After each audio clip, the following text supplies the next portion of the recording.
ಏನಾಯ್ತು? ಯಾಕೆ ಹೇಳ್ತಾ ಇದೀಯಾ?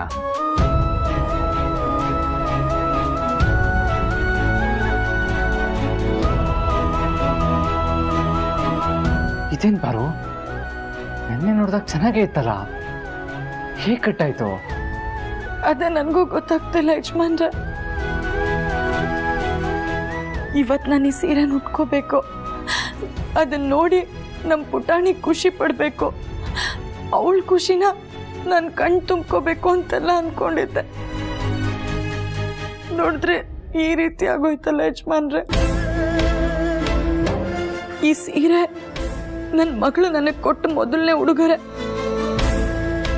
ಅಪ್ಪ ಅಮ್ಮಂದ್ರಿಗೆ ಮಕ್ಕಳು ಕೊಡೋ ಉಡುಗೊರೆ ಮುಂದೆ ಯಾವ ಸಂತೋಷನೂ ಕಮ್ಮಿನೇ. ಈಗ ನಾನು ಏನ್ ಮಾಡ್ಲಿ? ಇದನ್ನ ಯಾರೋ ಬೇಕು ಅಂತಾನೆ ಮಾಡಿದ್ದಾರೆ. ಏನ್ ಹೇಳ್ತಾ ಇದ್ದೀರಾ? ಹೌದು ಬಾರು, ನೆನ್ನೆ ನೋಡಿದಾಗ ಚೆನ್ನಾಗಿದ್ದಿದ್ದು ಸರಿ, ಇವಾಗ ಹೇಗೆ ಹೊರದೋಗುತ್ತೆ? ಪಾಕೇಳ ಬೇಡ ಯಜಮಾನ್ರೆ. ಯಾಕೆ ಬಾರು?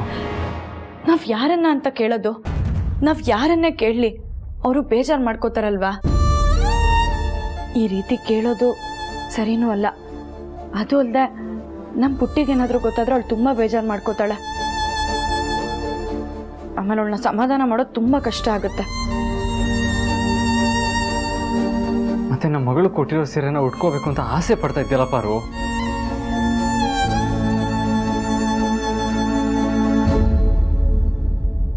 ನನ್ನ ಮಗಳಿಗೋಸ್ಕರ ಈ ಸೀರೆನ ನಾನು ಉಟ್ಕೋತೀನಿ. ಹೇಗೆ?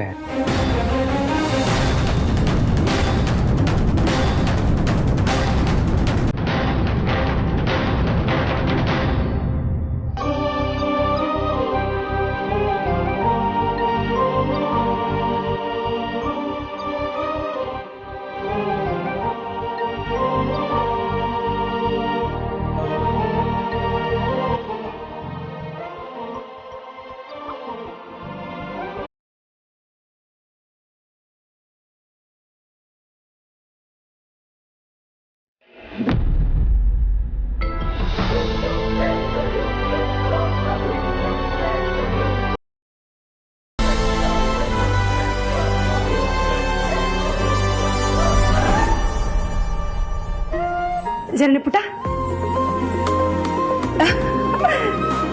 ನೀನು ಈ ಸೀರೆಯಲ್ಲಿ ತುಂಬಾ ಚೆನ್ನಾಗಿ ಕಾಣಿಸ್ತಾ ಇದೆಯಾ ಕಂದ. ಥ್ಯಾಂಕ್ ಯು ಚಿಕ್ಕಮ್ಮ.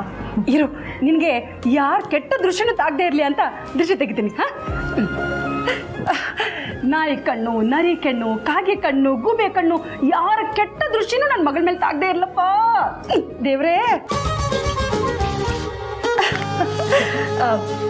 ಆಫೀಸಿಗೆ ಹೊರಟಿದ್ಯಾ?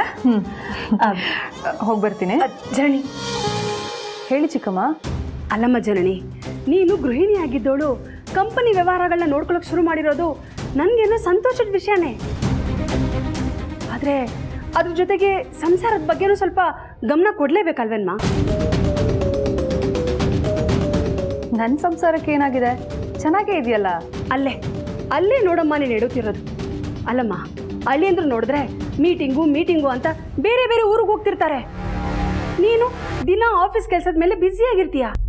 ಹೀಗಾದ್ರೆ ನೀನು ಮುದ್ದು ಮಗಳನ್ನ ಯಾರು ಗಮನಿಸ್ತಾರೆ?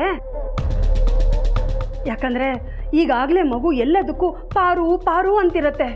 ನೀನು ನೋಡಿದ್ರೆ ತಲೆನೇ ಕೆಡಿಸ್ಕೊತಾ ಇಲ್ವಲ್ಲಮ್ಮ. ನನ್ಗೆ ಯಾಕೋ ಎಲ್ಲಿ ನಮ್ಮ ಮಗು ನಮ್ಮ ಕೈ ತಪ್ಪು ಹೋಗ್ಬಿಡುತ್ತೋ ಅಂತ ತುಂಬಾನೇ ಭಯ ಆಗ್ತಿದೆ ಕಣಮ್ಮ. ಮೊದಲೆಲ್ಲ ನೀನು ಮಗುನ ಎಷ್ಟೊಂದು ಹಚ್ಕೊಂಡ್ಬಿಟ್ಟಿದ್ದೆ. ಪಾರ್ವತಿನ ಆದಿತ್ಯ ಮಗುನ ಹೆಚ್ಚೊತ್ತು ಕರ್ಕೊಂಡ್ರೆ ಸಾಕು, ನಿನ್ನ ಕೈಯಲ್ಲಿ ಸಹಿಸ್ಕೊಳಕ್ಕೆ ಆಗ್ತಿರ್ಲಿಲ್ಲ. ಅದು ನನ್ನ ಮಗು ಕೊಟ್ಬಿಡಿ ಅಂತ ಕಿತ್ಕೊಂಡ್ಬಿಡ್ತಿದ್ದೆ. ಆದರೆ ಈಗ ಬೆಳಗ್ಗೆಯಿಂದ ಸಂಜೆವರೆಗೂ ಅಷ್ಟೇ ಯಾಕೆ, ಒಂದೊಂದ್ಸಲ ಇಡೀ ದಿನ ನಿನ್ನ ಮಗುನ ನೀನು ಪಾರ್ವತಿ ಕೈಗೊಪ್ಸಿ ಆಫೀಸಿಗೆ ಹೋಗ್ಬಿಡ್ತೀಯಲ್ಲ. ನಾಳೆ ದಿನ ನಿನ್ನ ಮಗಳು ನಿನ್ನ ಮಾತನ್ನ ಕೇಳದೆ ಬರೀ ಆ ಪಾರ್ವತಿ ಮಾತು ಕೇಳೋ ಥರನೇ ಆದರೆ ಹಾಗೇನು ಮಾಡ್ತೀಯ?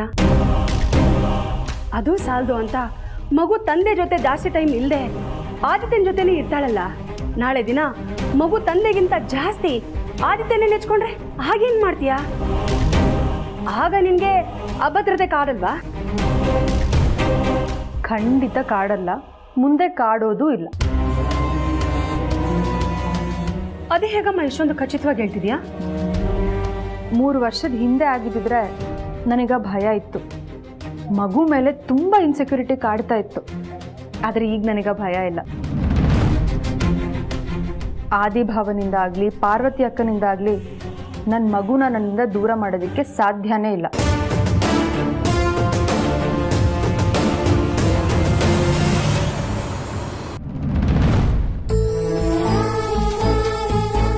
ಪುಟ್ಟ, ಹಾಲು ತಗೋ. ನಂಗೆ ಬೇಡ. ಯಾಕೆ ಬೇಡ? ಹಾಲು ಕುಡಿದ್ರೆ ಶಕ್ತಿ ಬರುತ್ತೆ ಗೊತ್ತಾ? ಅದೇ ಬರುತ್ತೆ. ಯಾವಾಗ್ಲೂ ಹಂಗೆ ಹೋಗೋಪಾರ. ಇಲ್ಲ ಕಂದ, ನಿಜವಾಗ್ಲು ನೀನ್ ಹಾಲು ಕುಡಿದ್ರೆ ದೊಡ್ಡೋಳು ಆಗ್ತಾ ಆಗ್ತಾ ನಿಂಗೆ ಶಕ್ತಿ ಬರುತ್ತೆ. ಪ್ರಾಮಿಸ್? ಪ್ರಾಮಿಸ್.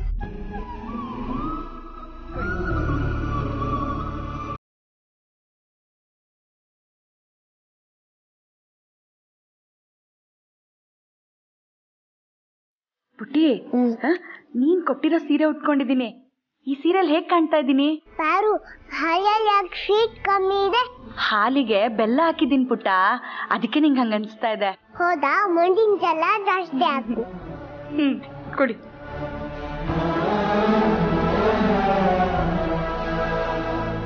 ಬಂಗಾರಿ, ನಾನು ಹೇಗ್ ಕಾಣಿಸ್ತಿದ್ದೀನಿ ಅಂತ ನೀನ್ ಹೇಳಲೇ ಇಲ್ಲ. ನೀನು ದಿನ ಏನ್ ಕಾಣಿಸ್ತಿದ್ಯೋ ಹಂಗೆ ಕಾಣಿಸ್ತಿದ್ದ. ಹೌದಾ? ಸರಿ.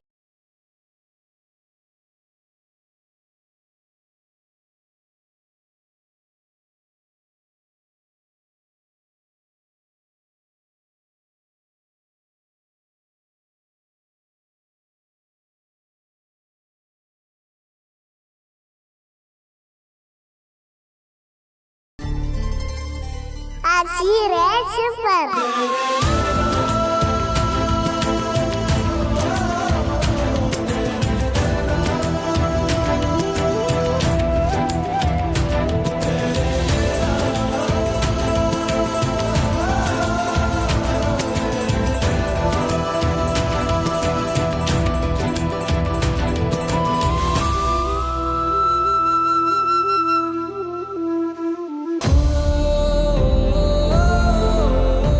ಹನುಮಂತು, ಕೂತ್ಕೋ ಹನುಮಂತು. ಕೂತ್ಕೊಂತೀನಿ, ಕೂತ್ಕೋ.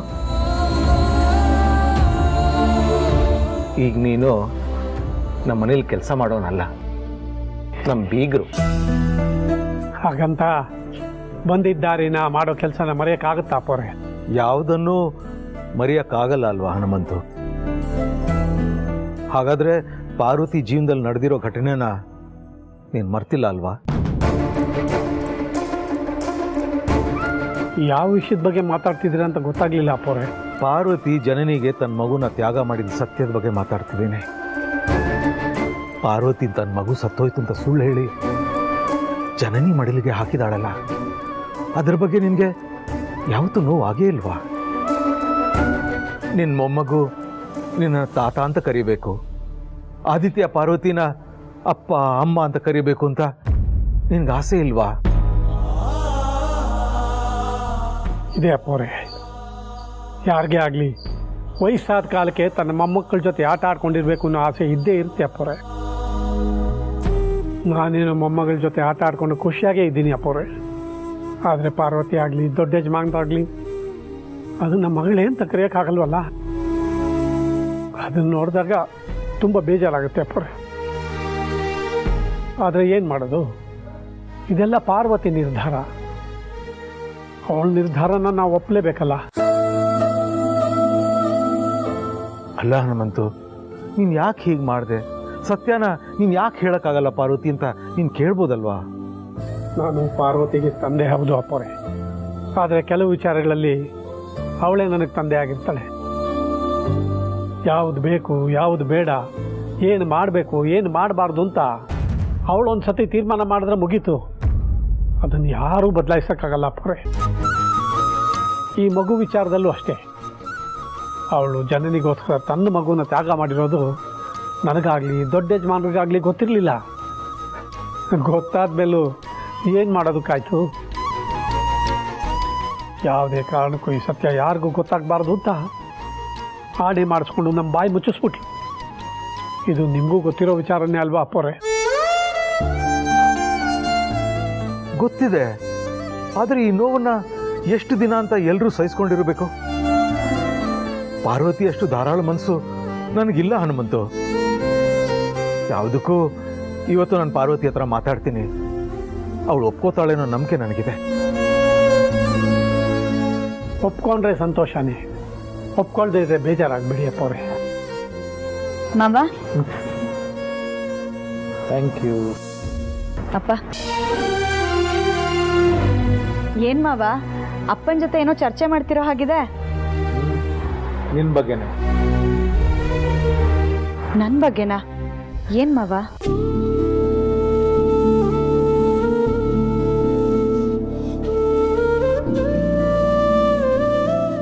ಪಾರ್ವತಿ, ಇಷ್ಟು ವರ್ಷ ಜನನಿಗೆ ಬಾಣಂತಿ ಸನ್ನಿ ಇದೆ. ಹಾಗಾಗಿ ಈ ಮಗು ತನ್ನದಲ್ಲ ಅನ್ನೋ ಸತ್ಯ ಅವಳಿಗೇನಾದ್ರೂ ಗೊತ್ತಾದ್ರೆ ಸಹಿಸ್ಕೊಳ್ಳಲ್ಲ ಅನ್ನೋ ಕಾಳಜಿ ನನಗಿತ್ತು. ಆದ್ರೆ ಈಗ ಜನನಿಗೆ ಬಾಣಂತಿ ಸನ್ನಿ ಪೂರ್ತಿ ವಾಸಿಯಾಗಿದೆ. ಮತ್ತೆ ಅವಳು ಇಡೀ ದಿನ ಮಗುನ ನಿನ್ನ ಹತ್ರ ಒಪ್ಪಿಸಿ ಅವಳ ಕೆಲಸದಲ್ಲಿ ಬ್ಯುಸಿಯಾಗಿರ್ತಾಳೆ.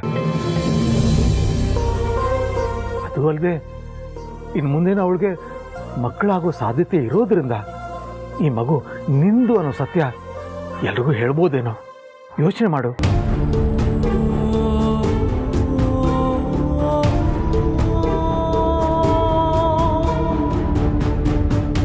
ಬೇಡ ಮಾವ.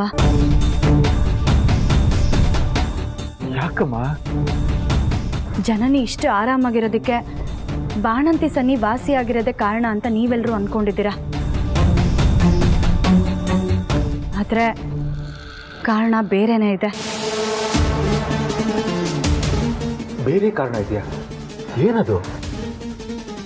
ಈಗದೆಲ್ಲ ಬೇಡ ಮಾವ. ನನ್ನ ಮಗಳ ಜೊತೆ ನಾನು ಮಗುವಾಗಿ ಅವಳ ಖುಷಿಲಿ ನನ್ನ ಖುಷಿನ ಕಾಣ್ತಾ ಇದ್ದೀನಿ. ಇವಾಗ ಹಳೆದನ್ನೆಲ್ಲ ಕೆತ್ಕೋದ್ ಬೇಡ. ಹಾಗಂತ ಸತ್ಯನ ಎಷ್ಟು ದಿನ ಅಂತ ಮುಚ್ಚಿಡಕ್ಕಾಗತ್ತೆ? ಇವತ್ತಲ್ಲ ನಾಳೆ ಅದು ಹೊರಗೆ ಬರಲೇಬೇಕಲ್ವಾ?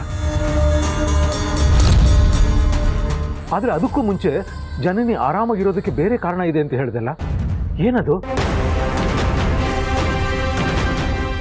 ಏನಮ್ಮ ಕಾರಣ ಹೇಳು.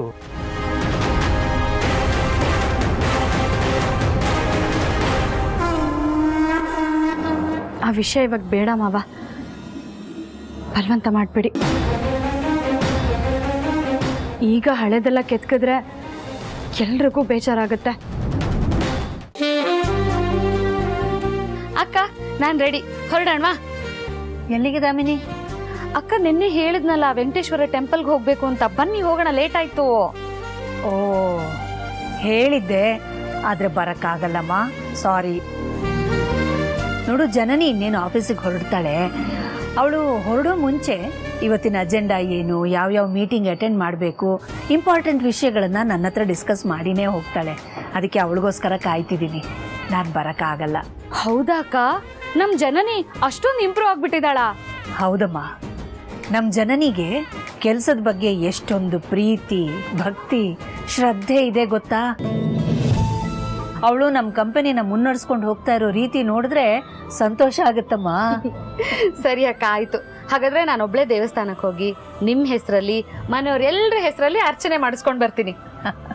ಆಯ್ತು, ಹೋಗ್ ಬಾ. ಬಾಯ್.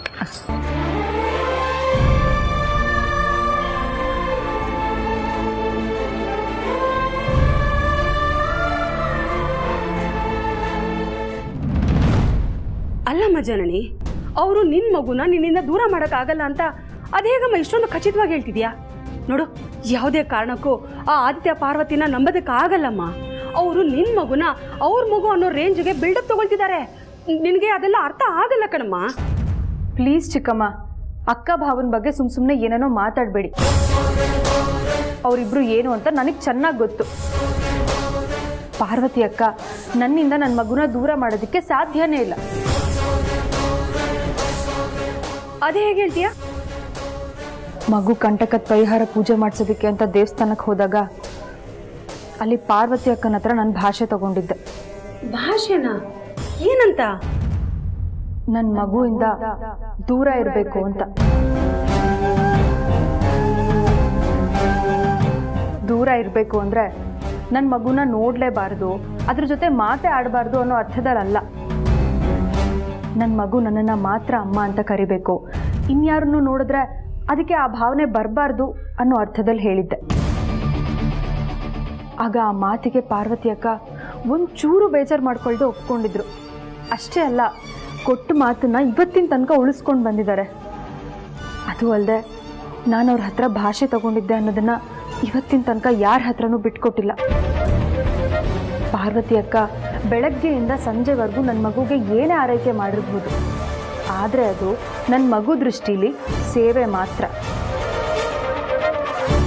ನನ್ನ ಮಗಳು ನನ್ನನ್ನು ಮಾತ್ರ ಅಮ್ಮ ಅಂತ ಕರೀತಾಳೆ, ಪಾರ್ವತಿ ಅಕ್ಕನ ಪಾರು ಅಂತ ಹೆಸರಿಡ್ದು ಕರೀತಾಳೆ, ಆದಿಭಾವನ ಸಾರಥಿ ಅಂತ ಕರೀತಾಳೆ. ನೀವೇ ನೋಡಿದ್ದೀರಲ್ಲ, ನನ್ನ ಆಫೀಸಿಗೆ ಹೋಗೋವರೆಗೂ ನನ್ನನ್ನೇ ಅಂಟ್ಕೊಂಡಿರುತ್ತೆ. ನಾನು ಆಫೀಸಿಂದ ಯಾವಾಗ ಬರ್ತೀನಿ ಅಂತ ಕಾಯ್ತಾ ಇರುತ್ತೆ. ನಾನು ಬಂದ ಕೂಡಲೇ ಮಮ್ಮಿ ಅಂತ ಓಡ್ ಬರುತ್ತೆ, ಜೊತೆಗೆ ತಿನ್ನತ್ತೆ, ಜೊತೆಗೆ ಮಲಗುತ್ತೆ. ಅಷ್ಟು ಸಾಕಲ್ವ ಚಿಕ್ಕಮ್ಮ? ನನ್ನ ಮಗಳು ಪಾರ್ವತಿ ಅಕ್ಕಂಗೆ ಮಾತ್ರ ಬೋನಸ್ ಕೊಟ್ಲು, ನನಗೆ ಕೊಡಲಿಲ್ಲ. ಅದಕ್ಕೆ ಕಾರಣ ಏನು ಹೇಳಿ? ಪಾರ್ವತಿ ಅಕ್ಕ ನನ್ನ ಮಗುಗೆ ಬರೀ ಸೇವೆ ಮಾತ್ರ ಮಾಡ್ತಾ ಇದ್ದಾರೆ ಅಂತ. ನನ್ನ ಮಗಳು ಪಾರ್ವತಿ ಅಕ್ಕನ ಅಮ್ಮ ಅಂತ ನೋಡ್ತಾ ಇಲ್ಲ, ಅವಳಿಗೆ ನಾನು ಮಾತ್ರ ಅವಳಮ್ಮ ಅಂತ ಚೆನ್ನಾಗಿ ಗೊತ್ತಿದೆ. ಹೀಗಿರುವಾಗ ನಾನು ಯಾಕೆ ಭಯ ಪಡಲಿ, ಯಾಕೆ ನನ್ನ ಮಗು ಬಗ್ಗೆ ಇನ್ಸೆಕ್ಯೂರಿಟಿ ಫೀಲ್ ಮಾಡಲಿ? ಅದು ಹಾಗಲ್ಲ ಕಣಮ್ಮ. ನೋಡು, ದಯವಿಟ್ಟು ಸ್ವಲ್ಪ ನನ್ನ ಮಾತು ಕೇಳಮ್ಮ. ಪ್ಲೀಸ್ ಚಿಕ್ಕಮ್ಮ, ಸುಮ್ಮನೆ ಏನೇನೋ ಯೋಚನೆ ಮಾಡಿ ನನ್ನ ಟೈಮು ವೇಸ್ಟ್ ಮಾಡಬೇಡಿ, ನಿಮ್ಮ ಟೈಮು ವೇಸ್ಟ್ ಮಾಡ್ಕೋಬೇಡಿ. ಮ್ಯಾಮ್, ಇವತ್ತಿನ ಪ್ರೆಸೆಂಟೇಷನ್ಗೆ ಎಲ್ಲ ಅರೇಂಜ್ಮೆಂಟ್ ಆಗಿದೆ. JK ಗ್ರೂಪ್ ಹಾಗೇನೆ ಬೇರೆ ಬೇರೆ ಕಂಪನಿಯವ್ರು ಬರ್ತಾ ಇದ್ದಾರೆ ಮ್ಯಾಮ್. ಗುಡ್. ಡ್ರೈವರ್ಗೆ ರೆಡಿ ಇರೋದಕ್ಕೆ ಹೇಳಿ, ಬೇಗ ಹೊರಡೋಣ. Okay ma'am.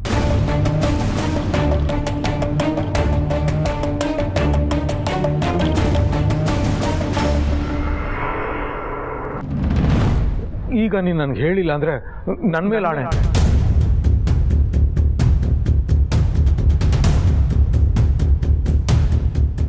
ಮೂರು ವರ್ಷದ ಹಿಂದೆ ನಾನು ಮಗುವಿಂದ ಅಂತರನ ಕಾಪಾಡ್ಕೋಬೇಕು ಅಂತ ಜನನಿ ನನ್ನ ಹತ್ರ ಮಾತು ತಗೊಂಡಿದ್ಲು.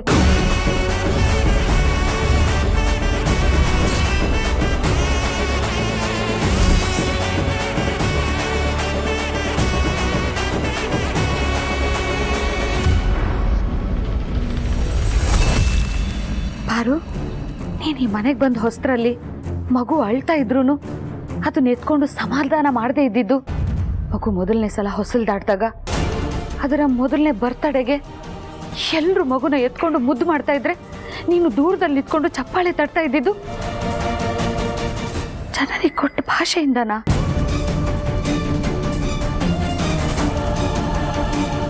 ಆದರೆ ಇದರಲ್ಲಿ ಜನನಿದೇನೂ ತಪ್ಪಿಲ್ಲ. ಮಗು ನನ್ನನ್ನೆಲ್ಲ ಹಚ್ಕೊಂಡು ಬಿಡುತ್ತೋ ಅನ್ನೋ ಕಾರಣದಿಂದ ಇಂಥ ನಿರ್ಧಾರ ತಗೊಂಡಿದ್ದಾಳೆ.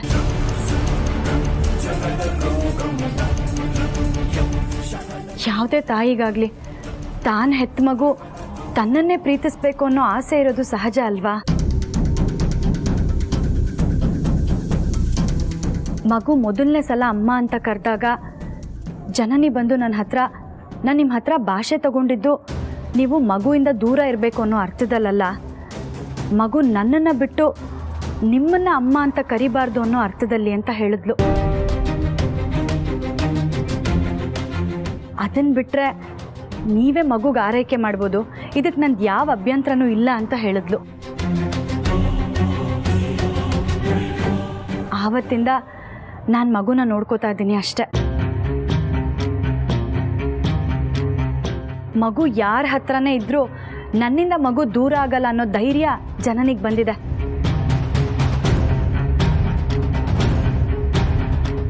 ಅದಕ್ಕೆ ಜನನಿ ಧೈರ್ಯವಾಗಿ ಮಗುನ ನನ್ನ ಹತ್ರ ಬಿಟ್ಟು ಕೆಲ್ಸಕ್ಕೆ ಹೋಗ್ತಾ ಇರೋದು. ಈಗ ನಾನು ಸತ್ಯ ಹೇಳಿದ್ರೆ ಜನನಿ ಖುಷಿನ ಕಿತ್ಕೊಂಡು ಹಾಗಾಗಲ್ವಾ? ದಯವಿಟ್ಟು ಈ ವಿಷಯ ನಮ್ಮಲ್ಲೇ ಇರಲಿ.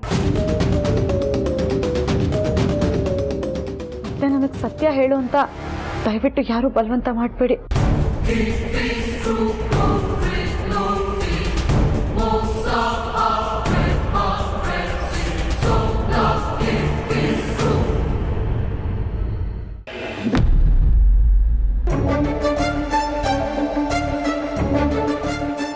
ಅಖಿಲ, ನನಗೆ ಎಷ್ಟೊತ್ತಿಂದ ಹುಡುಕ್ತಾ ಇದ್ದೀನಿ.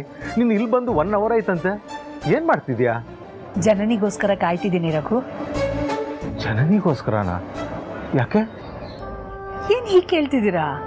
ಅವಳು ದಿನ ಆಫೀಸಿಗೆ ಹೋಗೋಕೆ ಮುಂಚೆ ನನ್ನ ಹತ್ರ ಡಿಸ್ಕಸ್ ಮಾಡಿನೇ ಹೋಗ್ತಾಳಲ್ಲ. ಇವತ್ತಿನ ಕಾರ್ಯಕ್ರಮಗಳು ಏನೇನು, ಮೀಟಿಂಗ್ಸ್ ಯಾವುದು, ಯಾವುದಕ್ಕೆ ಇಂಪಾರ್ಟೆನ್ಸ್ ಕೊಡಬೇಕು ಅಂತೆಲ್ಲ, ಅದಕ್ಕೆ ಕಾಯ್ತಿದ್ದೀನಿ. ರಘು, ನೀವು ಕೆಳಗೆ ಹೋಗಿ ತಿಂಡಿ ತಿನ್ನಿ. ನಾನು ಜನನಿ ಹತ್ರ ಮಾತಾಡಿದ ಮೇಲೆ ಬರ್ತೀನಿ. ನಮ್ಮ ಜನನಿ ಪಾಪ ನನ್ನ ಜೊತೆ ಡಿಸ್ಕಷನ್ ಮಾಡದೇ ಇದ್ರೆ ಅವಳಿಗೆ ಆಫೀಸಿಗೆ ಹೋಗೋಕೆ ಮನಸ್ಸೇ ಇರಲ್ಲ.